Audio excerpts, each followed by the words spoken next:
Hello മക്കളെ, നമ്മുടെ CUT-യിൽ ഒരുപാട് പേര് ചോദിക്കുന്ന ഒരു പ്രധാനപ്പെട്ട ഡൗട്ടാണ്. അതായത് നമുക്ക് എത്ര എക്സാമിനേഷൻസ് ഉണ്ടാകും, എത്ര ദിവസമായിട്ടാണ് ഈ എക്സാമിനേഷൻസ് ഉണ്ടാവുക, അങ്ങനെയൊക്കെയുള്ള കുറേ ഡൗട്ട്സ് ഉണ്ടാവും.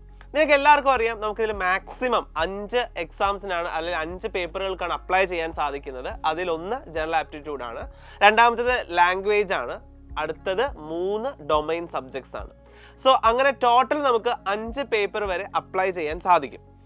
അതിൽ നിങ്ങളുടെ CUT-യിൽ തന്നെ നിങ്ങൾ ICR-ന് വേണ്ടിയിട്ടാണ് അപ്ലൈ ചെയ്യുന്നത്, അഗ്രികൾച്ചർ റിലേറ്റഡ് കോഴ്സിനാണ് അപ്ലൈ ചെയ്യുന്നതെങ്കിൽ നിങ്ങൾ മസ്റ്റായിട്ട് എഴുതേണ്ടത് ഫിസിക്സ്, കെമിസ്ട്രി, ബയോളജിയോ അല്ലെങ്കിൽ ഫിസിക്സ്, കെമിസ്ട്രി, മാത്സോ ആയിരിക്കും.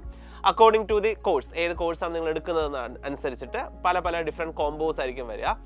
അതുപോലെ തന്നെ വളരെ ഇമ്പോർട്ടൻ്റ് ആയിട്ട് ഓർത്തിരിക്കേണ്ട ഒരു പോയിന്റ്, ആ ഒരു CUT-യിൽ ICR എഴുതുന്ന കുട്ടികൾക്ക് ഇംഗ്ലീഷിൻ്റെയോ അല്ലെങ്കിൽ ജനറൽ ആപ്റ്റിറ്റ്യൂഡിൻ്റെയോ ആവശ്യം വരുന്നില്ല. അപ്പോൾ എനിവേ മാക്സിമം 5 പേപ്പേഴ്സ് ആയിരിക്കും നിങ്ങൾ അപ്ലൈ ചെയ്തിട്ടുണ്ടാകുക. അപ്പോൾ സ്വാഭാവികമായിട്ടും നിങ്ങൾക്ക് 5 എക്സാംസ് ആയിരിക്കും എഴുതാൻ ഉണ്ടാകുന്നത്. ഈ 5 എക്സാംസ് ഒരു ദിവസമാണ് നടക്കുന്നത് എന്ന് വിചാരിക്കരുത്. ചിലപ്പോൾ ഇത് നിങ്ങൾക്കറിയാം, കമ്പ്യൂട്ടർ ബേസ്ഡ് ടെസ്റ്റ് ആയതുകൊണ്ട് തന്നെ പല ദിവസങ്ങളിലായിട്ട് നിങ്ങൾക്ക് ചിലപ്പോൾ സെൻറ്ററിൽ പോയി എക്സാം എഴുതേണ്ടി വരും.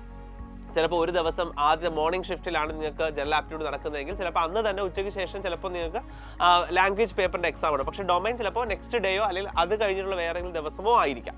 അപ്പോൾ അതുകൊണ്ട് തന്നെ ഇതിൽ ഗ്യാപ്പ് വരാനുള്ള സാധ്യതയുമുണ്ട്. ഓക്കെ, സോ ഈ ഒരു പാറ്റേണിലായിരിക്കും നിങ്ങൾക്ക് എക്സാംസ് ഉണ്ടാകും. എനിവേ നിങ്ങൾ എത്ര സബ്ജക്റ്റ് അപ്ലൈ ചെയ്തിട്ടുണ്ടോ അത്രയും എക്സാംസ് നിങ്ങൾ എഴുതേണ്ടതായിട്ട് വരും. അപ്പോൾ തന്നെ നിങ്ങളുടെ മനസ്സിലേക്ക് വരാൻ സാധ്യതയുള്ള മറ്റൊരു ഡൗട്ടാണ്, ഈ എല്ലാ യൂണിവേഴ്സിറ്റിയിലും ഒരേ സബ്ജക്ട് കോമ്പിനേഷൻസ് ആണോ ആവശ്യമായിട്ട് വരിക എന്നുള്ളത്. അല്ല.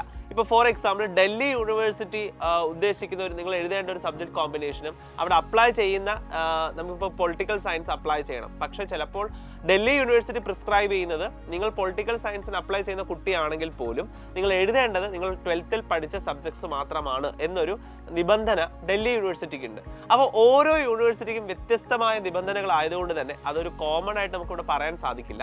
അപ്പോൾ നിങ്ങൾ ഏത് യൂണിവേഴ്സിറ്റിയാണോ ആഗ്രഹിക്കുന്നത് ആ യൂണിവേഴ്സിറ്റി സൈറ്റിൽ അവരുടെ ഓരോ യൂണിവേഴ്സിറ്റിയുടെയും പ്രത്യേകം നിബന്ധനകൾ ഉണ്ടാകും.